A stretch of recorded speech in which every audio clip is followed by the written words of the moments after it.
There she is in studio. Yeah, say hello to our lifestyle coach, Francesca Luca. This is Love Bites.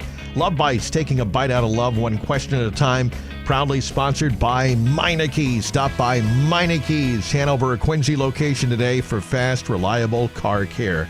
Go with the name you know. Go with Meineke. And here she is, Francesca Luca. Good morning, Francesca. Good morning, Rob. How are you? I'm doing well. How are you? I'm fine. Have you got your Halloween outfit yet? Yes, I've got my Star Trek costume conveniently located in the closet, just ready to come out at any time. It's amazing how that works. Yeah. How about you? Do you go to any big, I mean, you seem like you probably go to a Halloween party or something. Yeah, there is a neighborhood party. I haven't decided what to be yet. Hanging out with the gals? Yeah. Okay. Nah, it's guys and gals. But anyway. More on that to come. More on that to come, exactly.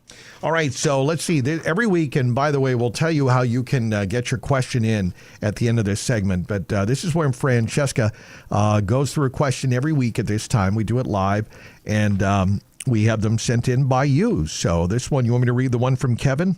This is Kevin, I think. Yes. With the meddling, nosy mother. Is that the one? Yeah. Okay. Yeah. She's talking to her mother. Okay. This is from Kevin. Dear Francesca, I know this is going to sound crazy, but my girlfriend is highly dysfunctional. Oh. She talks to her mother 3 times a day at least. She's verbally abusive and often dismissive of my feelings, controlling and competitive with me. There's more.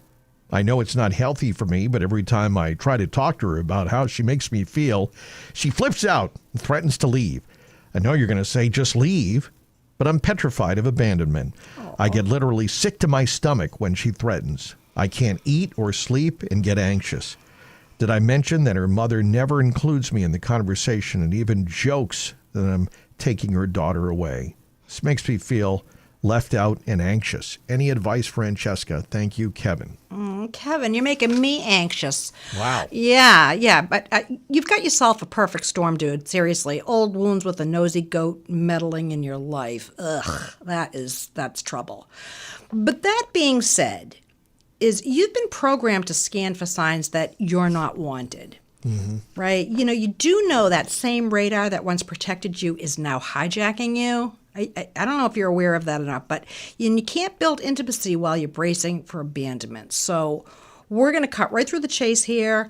My first question to you would be, I'm just wondering if this fear of missing out happens with friendships as well, because that could be useful information.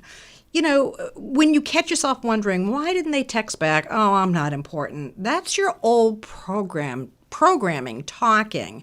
So you got to pause and give yourself time to put things into perspective. Rob, I feel like I've had some of these situations myself. Have you ever stayed in a relationship not because it was good, but because you were afraid to be alone? I know, full disclosure, I have. Yes. No, generally for me and other past instances, I can say most of the time they would break up with me, but if they didn't, sometimes I just didn't want to have confrontation, so I would just let it keep going on because I never wanted to have a conversation about it. What? No, I know you. You know me, yeah. I know you. This is terrible. I remember it wasn't that long ago. I called you a couple weeks ago, and you thought I was mad at you, and so I called you once. You didn't call me back. I called you again. You said, "Oh no, I was afraid you'd get in an argument with me or something." Yes, so I was avoiding you. Well, at least you were honest about it. Yeah. Right. Yeah. But how would you handle parents or a partner's parent who teases you or dismisses you? That just like makes my skin crawl. Yeah, I mean, because there's nothing right with talking to a parent a couple times a day, right? Is that normal or is that okay? I mean, if you have, I don't know. I guess Mom, it depends on that. I mean, maybe I some don't of know, us a couple times a day. I mean, not unless she's 102. I don't know. I mean, I can't say for sure. Yeah. You know, I mean, but that itself isn't well, 3 times does seem. Okay.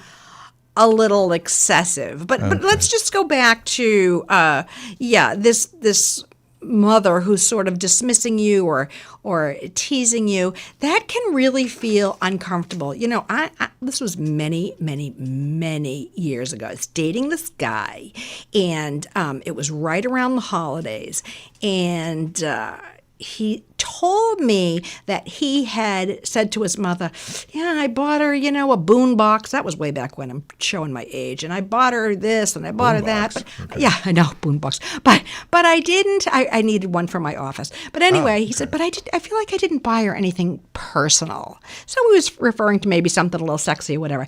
And he told me that she said to him, well, you're servicing her, aren't you? I was horrified. From that moment on, I hated his mother. Like, how dare she? Oh, no. Yeah, I mean, I just thought that was outrageous. And he'd spend the weekends, and she would call. And in those days, our telephone numbers could be unlisted. And so I asked him, I said, how did your mother get my telephone number? He said, oh, I gave it to her. I just wanted to make sure that she could, you know, have a place to check in. Oh. So anyway, so he was clearly a mama's boy. But anyway, there's, you know, mama's boys, there's mama's girls. But there's, you know, I'm getting off on the topic here a little bit. The point is, like, you know, you need to have a boundary or boundaries that you can set. And not be so afraid of being left. And I know that's not so easy, but here's another question for you, Rob. What's one boundary you know you should have set, but you were too afraid to because you were afraid of being left? Because I can think of a couple. Like being treated lousy.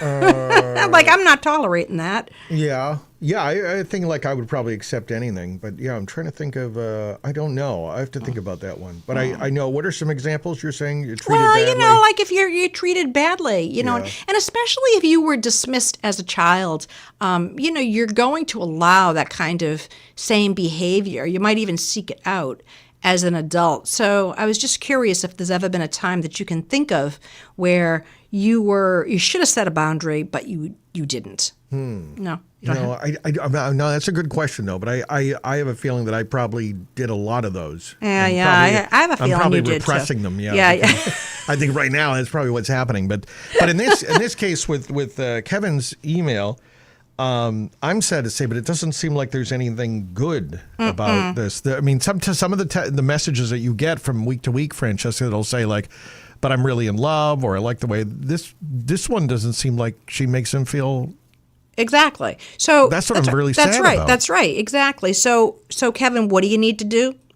Okay, you need to end the relationship with her and her mother and work on dealing with your past. Yeah. And I would say with a seasoned therapist, because it sounds like if you get really I mean, I think that we all, to some degree, we're in a relationship, it's not working out. We start to feel really sick, you know, like, and I'm sorry, this is not what you want to hear, but I see nothing but more pain ahead, and I'm pretty sure I'm right.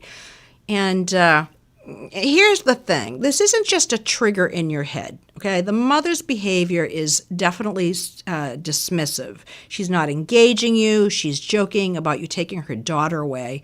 And those are definitely boundary issues. So you're feeling triggered, dealing with real life disrespect as well, right? Yeah. And you've got to, unfortunately, you've got to face those abandonment issues. And they don't, you know, knowledge alone, you know, sort of understanding them, like you go to see a therapist and you say, well, you know, this happened when I was younger and that happened when I was younger.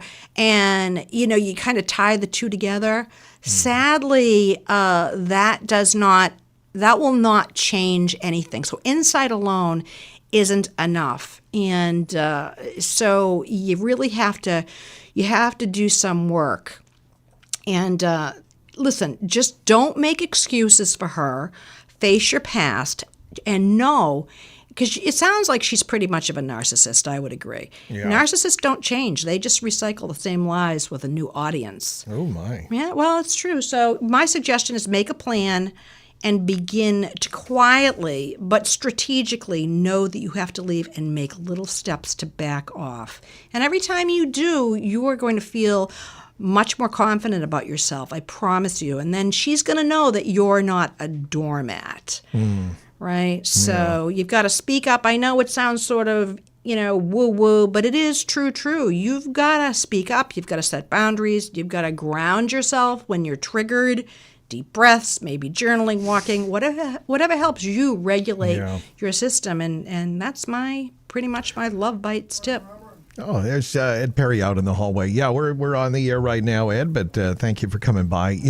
I have it's our owner there of WATD is coming by to say hi. Maybe he's got some advice for Kevin O. Let's see. What was I going to say? Okay, Steve from the Cape wanted to weigh in, Francesca. And Steve says, Francesca, tell him to make himself better and get out. Yeah, run. Absolutely. It's back. time to step back and heal the part of you that's afraid of being unseen. And by the way, and that's the first step to reclaiming your power. And I do want to tell you, Kevin, you are absolutely not alone. I know exactly, sadly, where you are coming from, but it is possible. And, that comes from, again, going back to you feeling dismissed as a child, and that makes you think that you're not okay, that something's wrong with you. And narcissists go right after those people. Wow. All right, stick around, Love Bites fam. We'll be back with more real talk, listener questions, and the kind of advice no one else will dare to give. Wow. Yeah. All right, Francesca, how does somebody get a question into you for the future? They can go to my website, talkwithfrancesca.com, and click on Contact Me, and I will get you questions just as soon as I can. All right, Francesca Luca and Love Bites. And, of course, we also want to know that Meineke has signed up as a new sponsor, and they've got fall specials, right, Francesca? They do, and they are the best. I've had my car fixed there a couple times, and they're fantastic. They truly are. They're honest, they're dependable, and they're quick. Francesca gave me this thing to hold up here, right? That's right. Francesca Meineke's. Go on over there. We love that. Hanover, or you can go to Quincy. But Hanover is great right there on Route 53. Absolutely. Meineke's. All right, Francesca, Love Bites. We do it every week at this time on WATD. Thank you, Francesca. Thank you, Robin. Thank you, Kevin, for your question. Really do appreciate it. I know it took courage.